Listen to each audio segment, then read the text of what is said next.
Olá, que bom tê-lo de volta.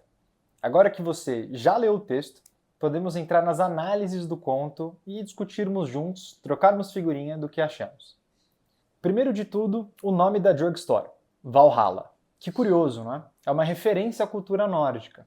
O Valhalla é interpretado como o paraíso do guerreiro nórdico, para onde ele vai pós-campo de batalha.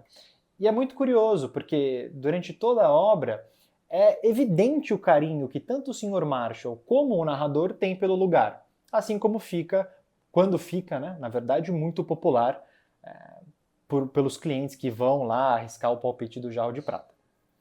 Além disso, uma das personagens que eu particularmente mais gosto na obra é o Hammurabi.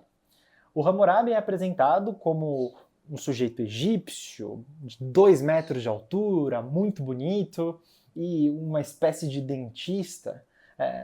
Aqui é muito legal, inclusive, tá? Como já é sugestivo essa ideia dos dentes tão cedo na obra. Porque o próprio narrador conta, o Hammurabi é um tipo de dentista, mas quase não trabalhava porque as pessoas naquela cidade tinham dentes muito fortes por causa de um componente na água, o que destoa muito com o midi, mas a gente já chega lá. Além disso, quando fala sobre Hammurabi, fala que as mulheres deixavam as filhas trancadas em casa para poder flertarem com elas. Hammurabi, portanto, tem uma característica sedutora aqui. Não só sedutora, como a própria referência ao nome dele, que é homônimo do sexto rei babilônico e do criador, né, do código de Hammurabi, traz como representação as leis escritas. Então olha que interessante, porque dentro da obra, toda essa brincadeira que o Capote faz com Hammurabi ser sedutor, Hammurabi ser um sujeito muito bonito, e com essa referência de nome da personagem, reflete pra gente a representação da moral de Wachata County. Afinal de contas, é o próprio Hammurabi que muitas vezes censura ou incentiva o Sr. Marshall nas suas empreitadas, é ele que acompanha o jovem Appleseed e que está sempre próximo ao Sr. Marshall.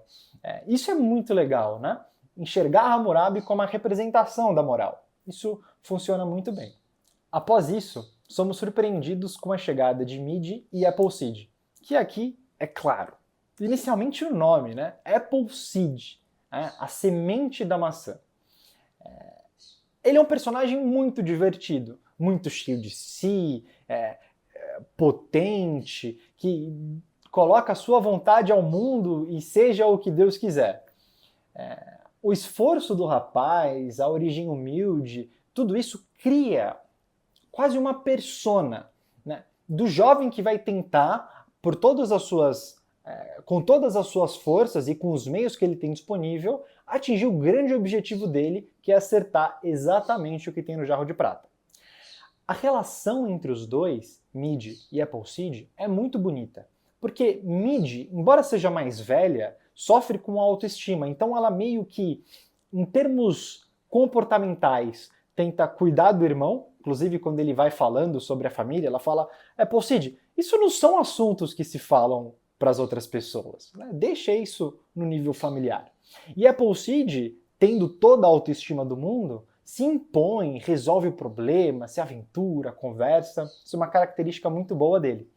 Inclusive, qual outra característica chamou a atenção de vocês? Aposto que foi o fato dele ser empelicado. Que nome, né? Nós do Círculo de Leitura entendemos isso como a criança acreditando em ser algo maior do que ela mesma, ou a capacidade da criança de criar em si um mito. Quando Appleseed nos conta ser empelicado, ele fala isso com orgulho, como se isso fizesse dele um sujeito maior, mais ativo, mais potente. Isso é muito bonito, funciona muito bem na obra. É uma característica de afirmação do próprio Appleseed. No desenrolar da obra, claro, vemos todo o esforço de Appleseed, que determina e escolhe contar moeda por moeda no jarro de prata. Ao final, depois de toda essa peregrinação, essa verdadeira odisseia para acertar quanto tem no jarro de prata, o segredo é revelado e descobrimos que o ganhador é Appleseed, que acertou a quantia exata. A partir desse momento, Appleseed começa a chorar muito, um choro de luto, como o narrador nos diz, e todos começam a aplaudir.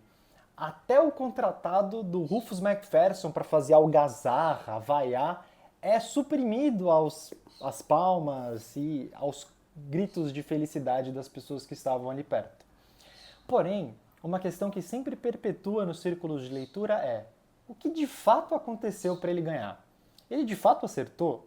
O Sr. Marshall forçou? Foi um milagre de Natal? O que aconteceu? Para nós, e confesso, minha interpretação favorita é de que o milagre do Natal foi operado com aquelas personagens. Sendo muito sincero, pouco importa se o Appleseed de fato acertou a quantia do jarro de prata ou não. O que eu enxergo é que o Appleseed, ele é o fenômeno do milagre natalino. Ele é a esperança, a representação do Natal. E o Sr. Marshall se deixou afetar por ele. Então ele foi o agente transformador do Natal. É muito peculiar porque, enxergando o restante da obra, a gente percebe como o Achata County inteira melhorou após esse Natal. O Sr. Marshall começou a falar sobre o Natal todos os anos na igreja, Appleseed teve sua vida melhorada, a cidade ganhou um grande mito de Appleseed, e isso se perpetuou por anos e anos e anos.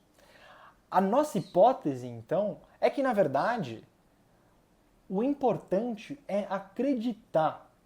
Não só para o Appleseed acreditar ser empelicado, mas acreditar ser possível acertar. E o Sr. Marshall só possibilitou que isso se tornasse verdade. Afinal, mesmo com o capanga de Rufus McPherson gritando "é marmelada, foi combinado", ninguém se importou. Os bons encontros com aquele acontecimento foram maior do que qualquer coisa. E é isso que representa o Natal. É bonito demais pensar que todos podemos ser Papais Noéis. Todos podemos exercer o milagre do Natal, assim como acreditamos e gostamos que as crianças acreditem na existência do Papai Noel. Muito obrigado por ter assistido até aqui. Esse conto é um momento de relembrar a importância de se acreditar, a importância dos bons afetos e o poder transformador que cada um de nós temos.